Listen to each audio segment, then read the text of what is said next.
What was that moment like, right, when you saw your name slip in the draft? How did that motivate you to move forward? Yeah, I was very motivated, man. There was 12 guys taken before me at the tackle position at the time, and I felt like I was better than every single last one of them. And it was no disrespect to any of those dudes, but that was how I felt, and that was the tape that I had put out on that over my course of my college career. But the combine, shooting you straight, I told every team that I met with. Yeah. They asked me what I was going to run in the 40. I said, I'm going to be the slowest guy here. And they were like, what is that?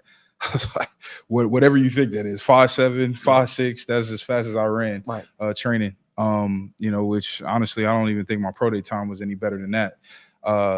My drills, I feel like obviously could have been a lot better.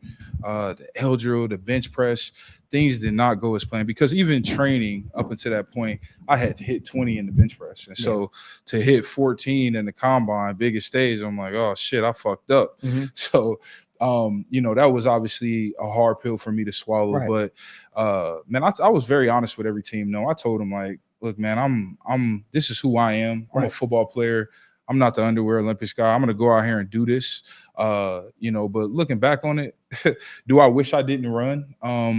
Honestly, I think it all worked out for the better for me. Right. Getting drafted to Baltimore, fresh out of college, into a familiar system in terms of the schematics, the schemes, the concepts we were running in the running pass game. Yeah. I was able to come in and pretty much be ready to go as a rookie right tackle. But the combine was frustrating, man. But I also think what really saved me was my meetings with these teams. I met with, I think it was 28 teams at the time, formal and informal, and those are what really saved me, because when they put me in front of the board, they put me in front of the coaches, and they asked me to talk about my favorite play while explaining my life and write it all down. And I'm able to give them the formation, the hand signal, the concept, how we're sliding, what we're going to do, how we're going to attack the defense. I think for a lot of teams that did have interest in me after my performance at the combine, that was what held a lot of weight. Now, I love that you brought up the combine and you discussed sort of all the emotions going through. Do you think too much stock is put into the combine a little bit?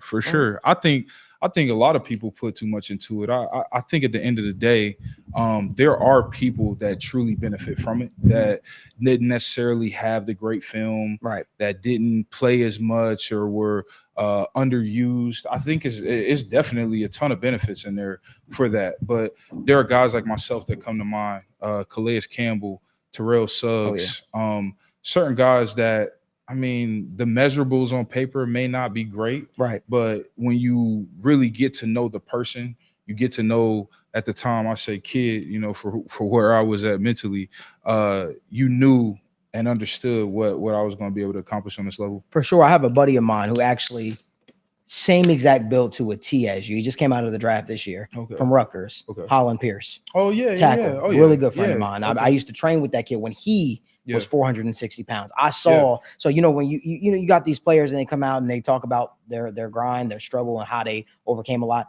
I remember when he was coming to the gym, working out with me, almost 6 days a week, just trying to shed the weight and just seeing how far. It's funny. Both of us said we would be here. Yeah. And I was giving him advice because he went undrafted this year. And I said, what, I got to get you in contact with my dog, man. I got to get you in contact with him because he's a great dude. He wound up signing with the Philadelphia Eagles, but 6'8", 350. And I said, man, he has a similar build to Mekhi Becton too as well. And we saw what happened, in Philly there. But this is a dude that I try to tell a lot of these guys, where you're drafted or not drafted does not define you. It's about what you do when you get that opportunity. Exactly. And I learned that from my dad, man.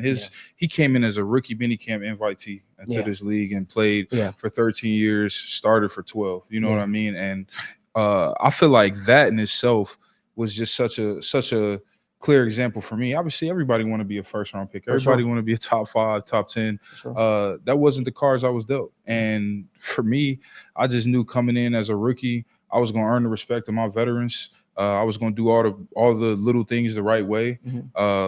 And I was going to work my ass off. I didn't really care about where I was drafted or any of that. I knew that the opportunity was going to be there for me to be the starting right tackle, and I was going to take care of and control what I can control.